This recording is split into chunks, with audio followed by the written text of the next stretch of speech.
सेठ जी इस Sonawala high school में अहमदाबाद में आप सभी विद्यार्थी भाई बहनों का हार्दिक स्वागत करता हूं।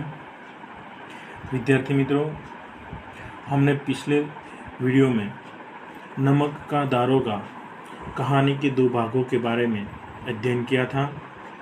आज हम उनके तीसरे भाग यानी कि बचे हुए पदांश की कहानी के बारे में अध्ययन करेंगे। तो आइए हम पढ़ते जाएंगे और समझते जाएंगे कि बंशीधर ने धन से मोल लिया था, उनका मूल्य चुकाना अनिवार्य था। कठिनता से 1 सप्ताह बीता होगा कि मुअत्तली का परवाना आ पहुंचा। कार्यपरायणता का दंड मिला। मुअत्तली का मतलब होता है कि नौकरी से बर्खास्त करना और उसके बाद उनकी तपास यानी कि जांच करना। बेचारे भग्न हृदय चौक और खेद से व्यथित घर को चले। बूढ़े मुंशी जी तो पहले ही से कुड़बुड़ा रहे थे कि चलते चलते इस लड़के को समझाया था, लेकिन उसने एक न सुनी। सब मनमानी करता है। हम तो कलवार और कसाई के तगादे सहे बुढ़ापे में भगत बनकर बैठे और वहाँ बस वही सुखी तनख्वाह। हमने भी तो नौकरी की है और कोई ओहदेदार नहीं थे, लेकिन काम किया, दिल खोलकर किया और आप ईमानदार बनने चले हैं। घर में चाहे अंधेरा हो, मस्जिद में अवश्य दिया जलाएंगे। खेत ऐसी समझ पर पढ़ना लिखना सब अकारथ गया। इसके थोड़े ही दिनों बाद जब मुंशीधर इस दुरावस्था में घर पहुँचे और बूढ़े पिताजी ने समाचार सुना तो सिर पीट लिया। तो आइए दोस्तों, उसके कुछ शब्दार्थ पढ़ लेते, फिर उसके पदांश के मर्म को समझेंगे। मुअत्तली, जांच के लिए पद से हटाए जाने की क्रिया। फिर कार्यपरायणता यानी कर्तव्य के प्रति आसक्ति। भग्न हृदय, निराशा। कुड़बुड़ाना, मन में उठना। अकारथ यानी व्यर्थ और दुरावस्था यानी बुरी हालत। तो पंडित बंशीधर ने पंडित अलोपीदीन से मिलकर बंशीधर ने बेर तो मोल ही लिया था, तो उसका मूल्य तो उसे चुकाना ही था, वो तो अनिवार्य हो गया था। और इसीलिए जो ये कार्य हुआ उससे कठिनता से 1 ही सप्ताह बीता था और उन्हें पद से हटा दिया गया और उसकी जांच शुरू करवा दी गई और उसी कार्यपरायणता का उसे दंड मिला, यानी कि जो अच्छा कार्य किया था उसका उसे दंड मिल गया। विद्यार्थी मित्रों, जिस तरीके से आप अभी देख रहे होंगे इस वर्तमान परिस्थिति में कि जैसे आज हमारे गुजरात में एक लेडी के साथ, सुनीता यादव के साथ ऐसा कुछ हुआ, जिस तरीके से उन्होंने किसी एक मंत्री के बेटे के साथ मास्क ना पहनने से उसे रोका और उसके बाद पूछताछ की और वो स्वयं इस्तीफा देकर घर चली गई और वहाँ भी वो आज हैरान परेशान होती है। ठीक उसी तरह बंशीधर के साथ भी कुछ उस ज़माने में तत्कालीन परिस्थिति में ऐसा ही कुछ हुआ, तो इसी कारण उसे इस पद से वहाँ से निकाला गया और निकालने के बाद उस पर जांच बैठाई गई। तो भग्न हृदय से वहाँ से ये समाचार जब उसे मिले तो उनके जो बूढ़े पिता जो थे वो भी कुड़बुड़ाने लगे, यानी कि मन ही मन में उसे कोसने लगे। और फिर उसके बाद वो कहते हैं कि वो इतना समझाने के बावजूद भी वह व्यक्ति बड़ा ईमानदार बनने चला और उसी कारण ऐसी नौबत आई। वो कहते हैं कि मस्जिद में दिया ज़रूर जलाएंगे, क्योंकि घर में चाहे अंधेरा रहे कोई बात नहीं, मगर मस्जिद में जाकर तो हम दिया जलाएंगे ही। ऐसी समझदारी, ऐसी पढ़ाई पे वो व्यर्थ है, ऐसा वो समझते हैं। और इस भग्न हृदय से यानी टूटे हुए हृदय के साथ जब पंडित अलोपीदीन वहाँ पहुँचे तो पिताजी ने अपना सिर पीट लिया, यानी कि अपने आप बहुत दुखी हुए। आगे देखते हैं कि इसकी थोड़े ही दिनों बाद जब मुंशीधर इस दुरावस्था में घर पहुँचे और बूढ़े पिताजी ने समाचार सुना तो सिर पीट लिया। बोले, जी चाहता है कि तुम्हारा और अपना सिर फोड़ लूँ, यानी कि तुम्हें भी मारूं और अपने आप को भी चोट पहुंचा लो, क्योंकि उसे बहुत आघात पहुंचा था। बहुत देर तक पछता कर हाथ मलते रहे, क्रोध में कुछ कठोर बातें भी कही, और यदि बंशीधर वहाँ से टल न जाता तो अवश्य ही यह क्रोध विकट रूप धारण करता। वृद्ध माता को भी दुख हुआ। जगन्नाथ और रामेश्वर यात्रा की कामनाएं मिट्टी में मिल गई। पत्नी ने कई दिनों तक सीधे मुंह बात तक नहीं की। इसी प्रकार एक सप्ताह बीत गया। संध्या का समय था, यानी कि संध्या का समय था। बूढ़े मुंशी जी बैठे बैठे राम नाम की माला जप रहे थे। इसी समय उनके द्वार पर सजा हुआ रथ आकर रुका। हरे और गुलाबी पर्दे, पशी हुए बैलों की जोड़ी, उनकी गर्दने में नीले धागे, सिंह पीतल के जड़े हुए कई नौकर लाठियां कंधों पर रखे साथ थे। मुंशी जी अगवानी को दौड़े, देखा तो पंडित अलोपीदीन हैं। झुककर दंडवत की और लल्लो चप्पो की बातें करने लगे। हमारा भाग्य उदय हुआ जो आपके चरण इस द्वार पर आए। आप हमारे पूज्य देवता हैं, आपको कौन सा मुंह दिखाए।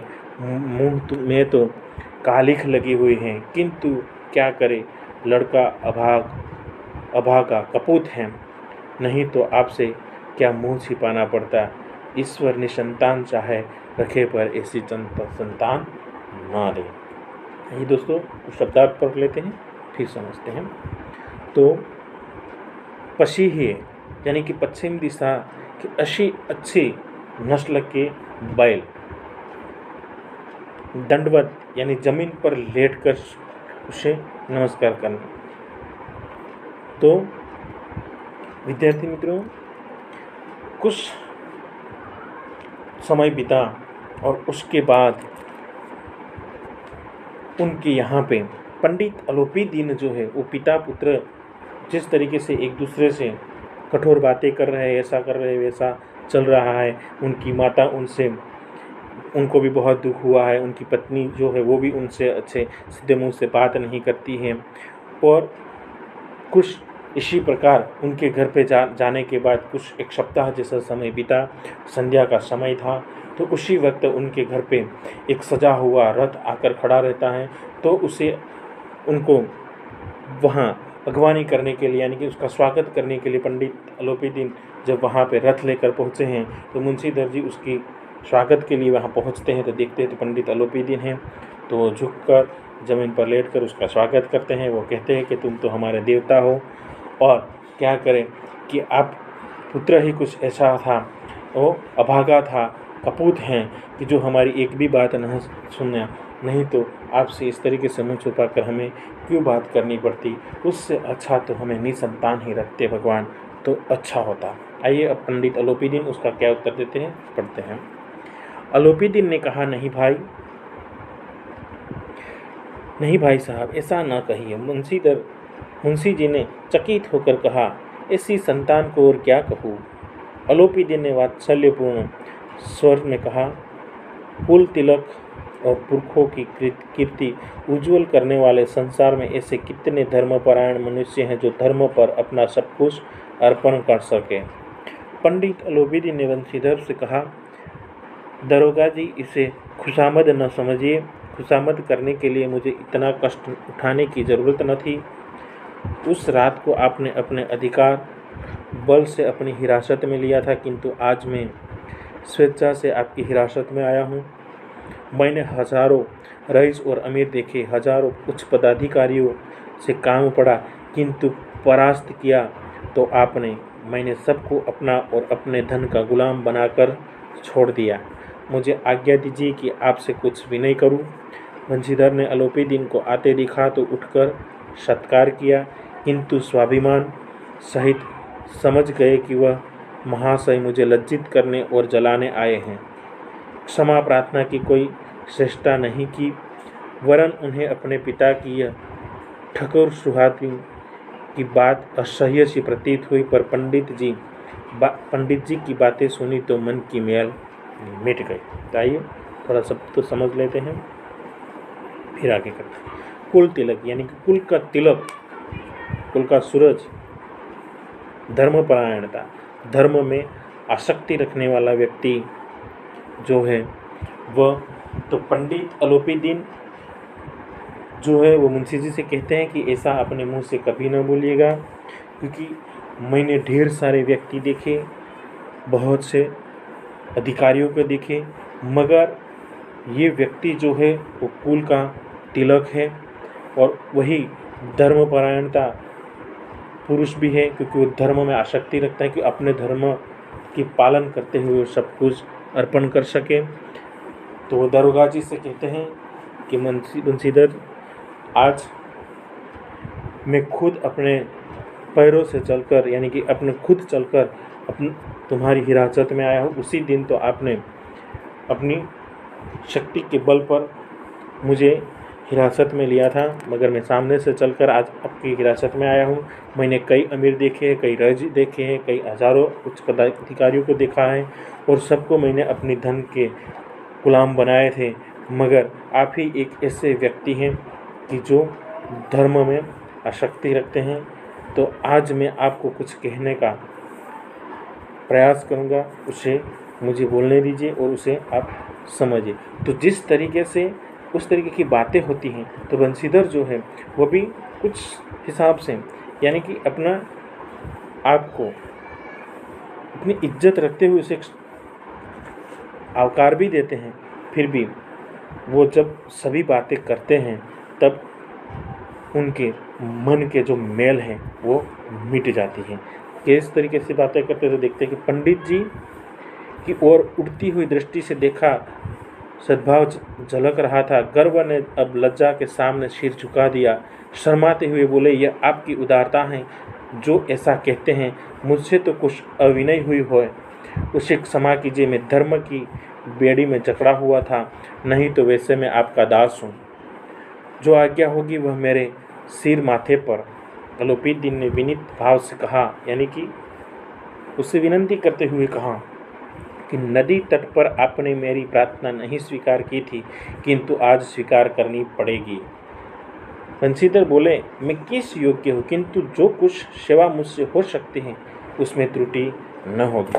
उन्होंने कहा कि आपने नदी के तट पर तो मेरी प्रार्थना स्वीकार नहीं की थी, मगर आज आपको करनी ही होगी। तो बंशीधर बोले कि मैं तो इस योग्य हूँ नहीं, मगर मैं किस योग्य हूँ, अगर मुझसे हो सकेगी तो उतनी सेवा मैं करूँगा, उसमें मैं त्रुटि नहीं रहेगी। अलोपीदीन ने एक स्टंप लगा हुआ पत्र निकाला और उसे बंशीधर के सामने रखकर बोले, उस पद को स्वीकार कीजिए और अपने हस्ताक्षर कर दीजिए। मैं ब्राह्मण हूँ, जब तक यह सवाल पूरा न कीजिएगा द्वार से न हटूँगा।